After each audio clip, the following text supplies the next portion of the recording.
So I'm going to introduce Joshua now with his story. I'm pretty sure I'm going to have to adjust the mic on this one. Come on over. Is that good? That's good. Okay.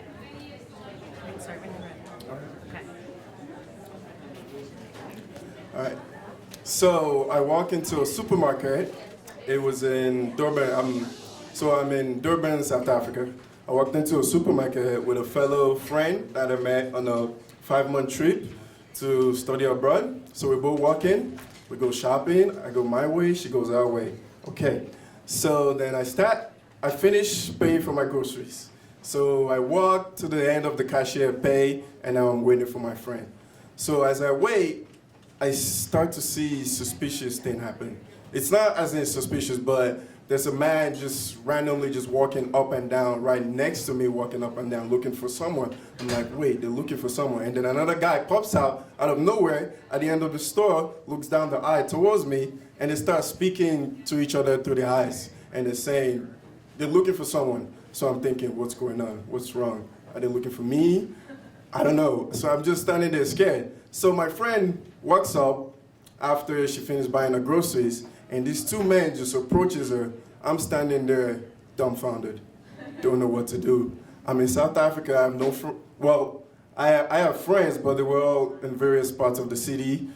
We have no family, no one. I'm thinking to my head, I'm gonna get deported. What? I'm a student, I'm just a student. So they walk up to her and they say, can you please come with us? I'm scared out of my mind. I run out of the store just thinking, pacing up and down, what am I doing, what to do next? So I finally had the courage to say, I have to do something. I can't just let them just take her. So as I'm walking back to the store, a security guard comes up to me and says, what are you doing? The store is closed. I'm like, what? The store is closed, but my friend is in there. She said, yeah, we're going to have to call the cops. I go like, what? I couldn't believe what I was hearing. So I walked around the mall, we were in the mall, so I walked around the mall just thinking, what should I do?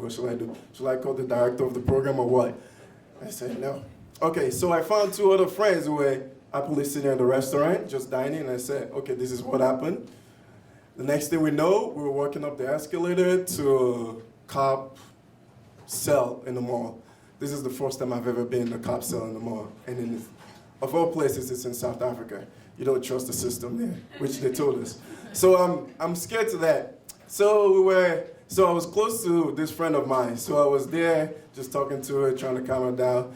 Next thing we know, we have two cops, huge cops coming in, and they said, oh, she has to go to the police station. I said, okay, we'll go. And they said, can we all go with her? And I said, yes. Next thing you know, we get into the back of a South African police cruiser. And all four of us, we looked like just a bunch of students who just did something, robbed a store or something, because they marched us in. So we all marched in, next thing we know, they go. It's the gear of the... I'm sorry.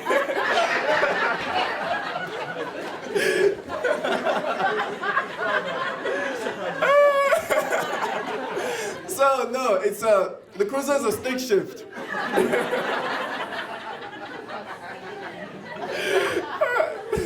So it's four of us in the back of this cruiser, and it's a stick shift. It's like a diesel. It's a diesel. It runs on diesel, so it goes, and it keeps going. And it's okay. What's wrong?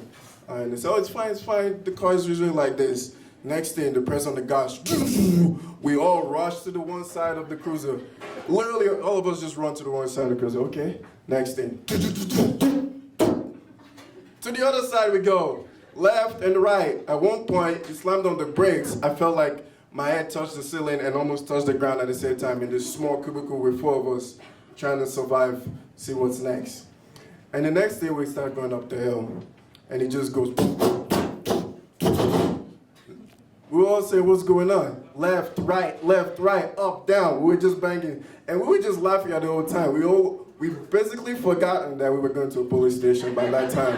Because it was like, oh, we were having a joyride at the back of this thing. So, needless to say, we get to the police station. Everything was resolved. The next day, we were all sitting down, drinking wine, saying how we had a thrill behind the South African police cruiser. Thanks.